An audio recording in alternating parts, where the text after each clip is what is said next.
Do you feel like an underappreciated safety employee? You know how to do the job, but you're constantly second guessed, you're overworked, and you're left out of key decisions. This is a typical stage in the safety management career journey. However, you don't want to stay here for long. If you get stuck being treated like an employee instead of the valuable expert that you are, you may find your company undervalues your position.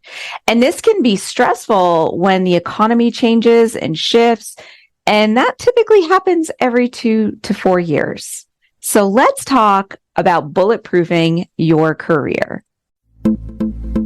Hey there, safety friends. Welcome to the Safety Geek podcast. I'm Bri Sargent, CSP and 20-year safety professional. After spending years training safety leaders across the globe for a large corporation and creating safety programs from the ground up over and over again, I am now sharing my processes and strategies with you. At the Safety Geek, you will learn how to manage an effective safety program that increases your management support and employee engagement, all the while helping you elevate your position and move up in your career. If you're ready to step into the role of a safety influencer and leader, you're in the right place. Let's get to it. Alrighty, now let's get to how to bulletproof your career. Now, you might be thinking like, safety is too important to fire. When times get tough, when the recession hits and conditions get hard for your company, you might be thinking like, no, you're too important to fire. Like, that's the last thing they would want to do is fire safety. And you may think that you have job security just because of your position and your role. And safety is a critical role within the workplace and within any organization. For one, we are a profit center. We actually make the company money. We positively affect all the other areas of the business. This is one way that we are extremely valuable. And we are so busy, like our to-do list is so long. Who the heck are they going to get to do all that? And that's the thing about safety that a lot of management teams and executives don't understand is that it doesn't matter how many employees you are, just to create a safety program and manage it, it is a lot of tasks. So regardless of if you have 500 employees or 2,500 employees, there are things that have to be done. So the list is really long. So you might be thinking like, who are they going to get to do all of those things? But all of this, even though you and I, we agree with it. We agree that safety is that important. My experience has shown me completely different. My experience has shown me that when times get tough, safety is where they start making cuts because they look at not just their employees, but they also look at their management teams. And then they're like, well, who can we get to do this? Well, maybe HR can do it. Maybe quality can do it. Maybe maintenance can do it, right? It can't be that much, right? So a lot of times I see safety managers getting laid off when a recession hits, when the economy gets tough. I mean, when COVID hit, which COVID was something that safety should have been part of, like it's a health and wellness thing. I saw so many safety managers get laid off. So I don't want you to think that your job is secure just because safety is important. And safety is important, but if you think about the grand scheme of things, think about it from your executive's standpoint. Personal safety is something everybody should be practicing anyway. We shouldn't need a whole department to tell people to work safe. But unfortunately, with human behavior, you kind of do because you have all of these employees that have different thoughts and beliefs. And I'm not going to go down that rabbit hole, but when you look at it from the executive standpoint, you can see them making that thought and those connections, regardless of how we disagree with them. So don't sit there thinking my job is secure because safety can't get fired. I remember, here's another thing. Every time that the politics in the United States changes from one party to another, we see a shift in safety as well. In fact, when one party enters the power in Congress and the White House, we actually see safety rules get repelled or canceled or told not to be enforced.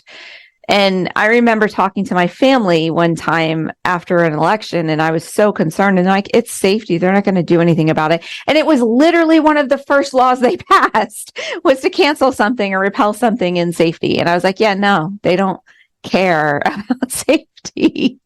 So it affects our jobs. So I don't want you to think that you have job security just because of what you do.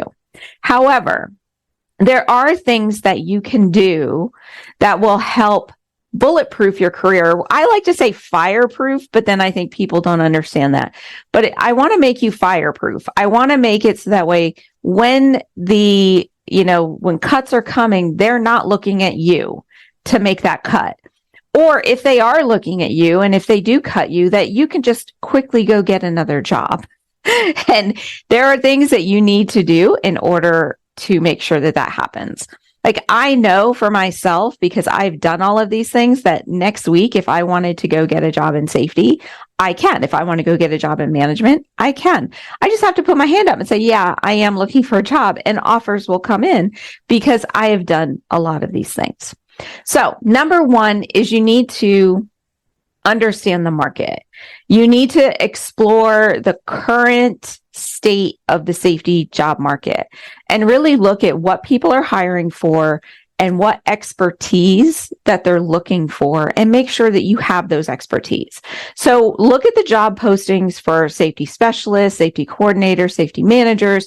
Even look at the job postings for like directors of operations or department managers, and scroll down to where it says the requirements or the experience that you have to have, and start listing that out, and then mark down where you have gaps. Where do I meet this requirement and where do I don't? And what do I have to do to meet that requirement? So you could start making a plan to make sure that you've got like a really beefed up resume on how you can make yourself more valuable. And I also think it's really good to understand what is out there in the job market at any point in your career, because more than likely you were promoted into this position and you probably like the company that you're working for, and you probably feel a little bit of loyalty to them because they gave you this opportunity.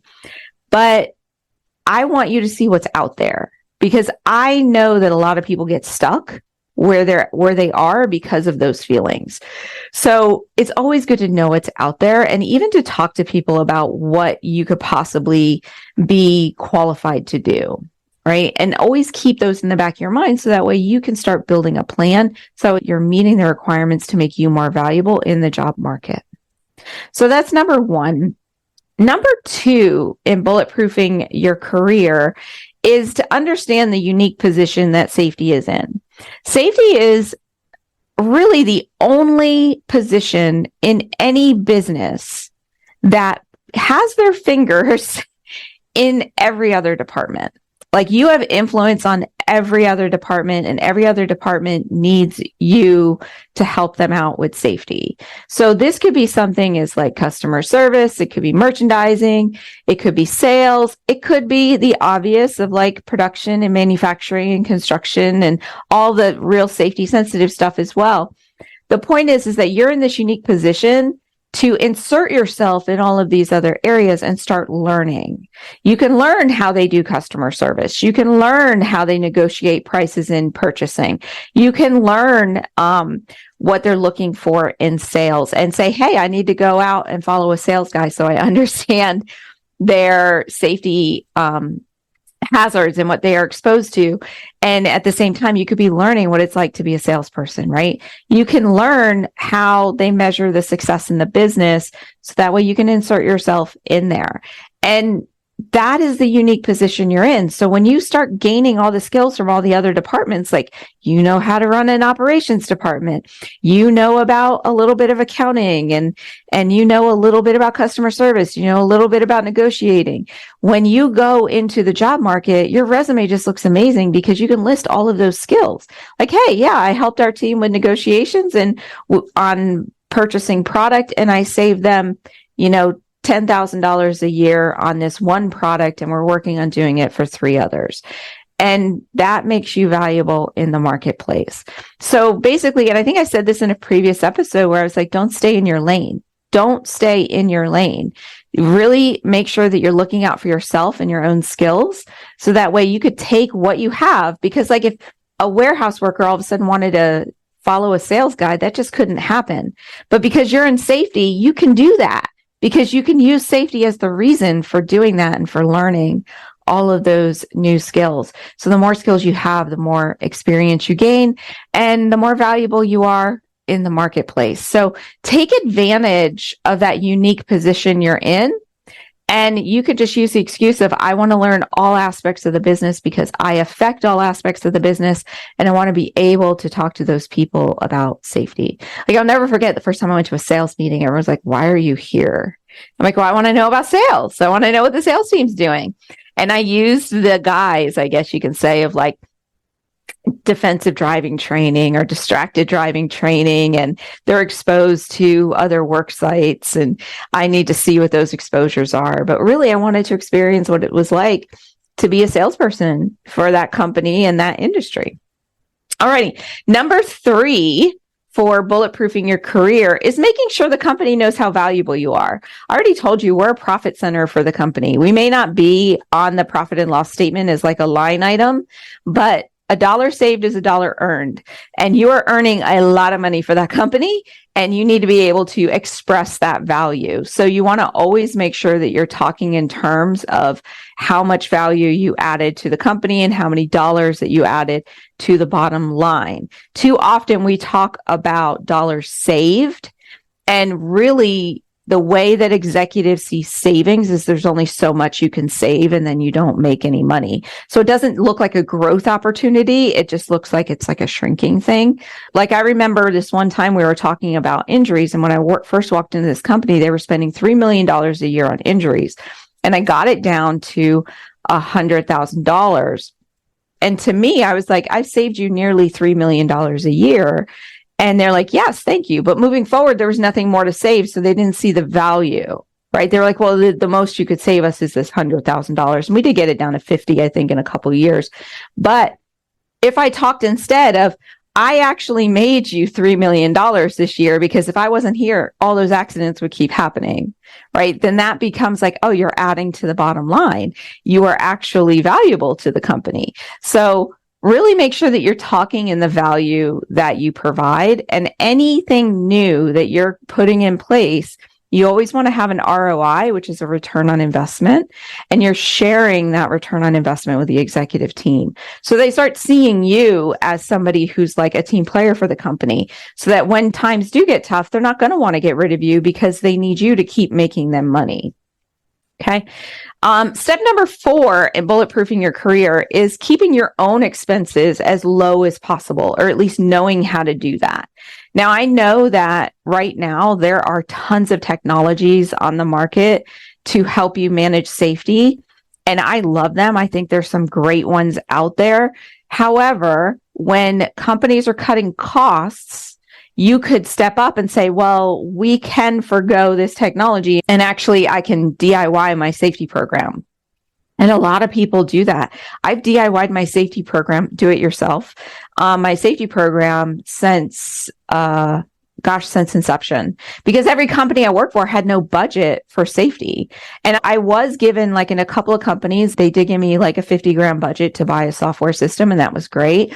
But most like new acquisitions and companies you're going into, they're in a cost cutting mode, and they're not going to put out the money for any type of software.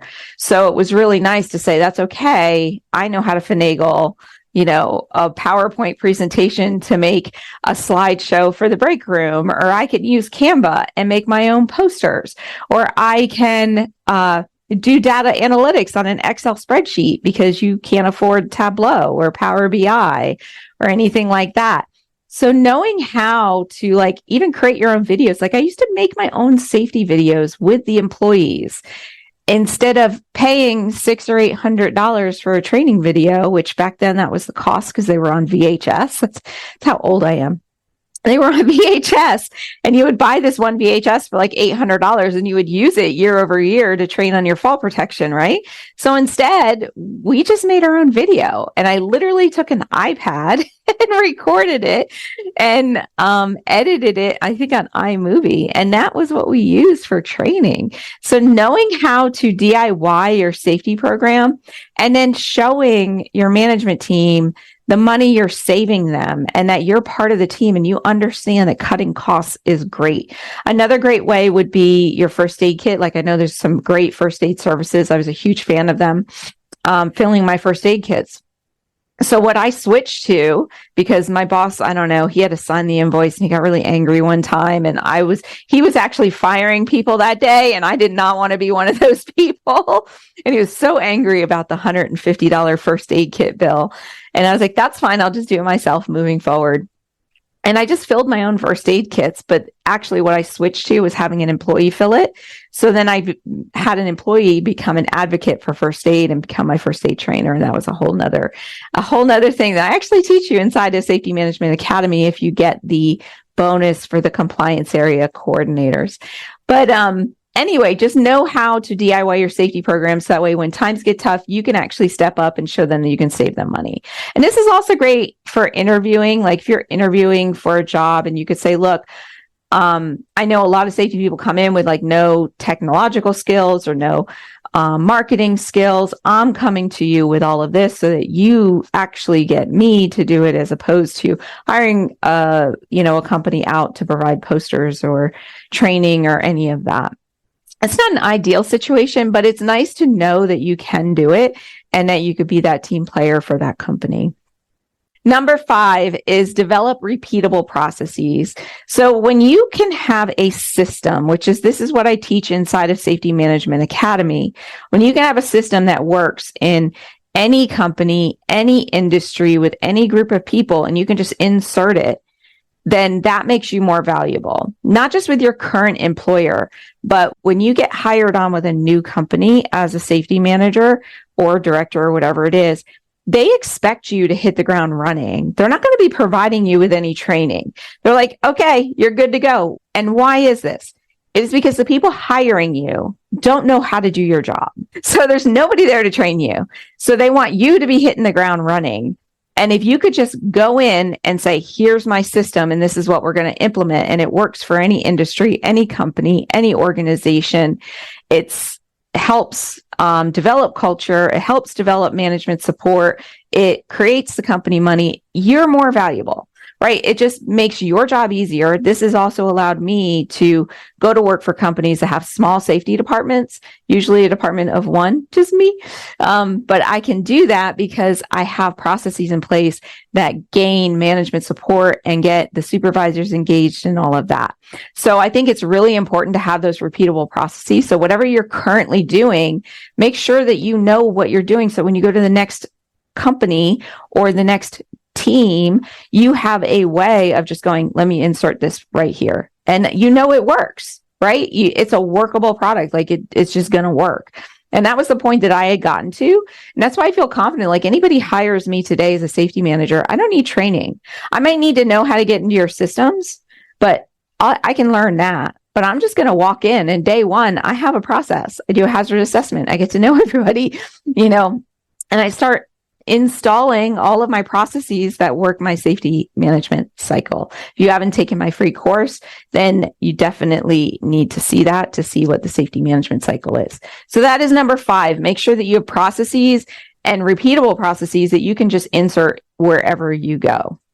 And the last one to bulletproofing your safety career that I wanted to touch on was to make sure that you are always documenting your results. You want to build a braggable track record of results, and you want to keep this off-site. You keep this at your home. It's your own little work portfolio of everything you've done and everything you've accomplished. So that way, no matter where you go, you can say, here's proof that I am an asset to your company. I was going to use a bad word there, but I'm an asset to your company. I'm valuable. You want to hire me. And this is also proof come annual review time or performance review time.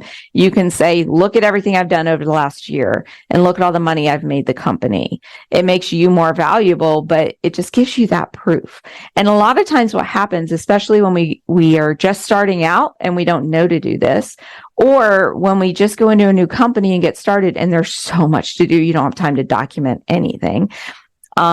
Taking this extra step and protecting your career is vitally important.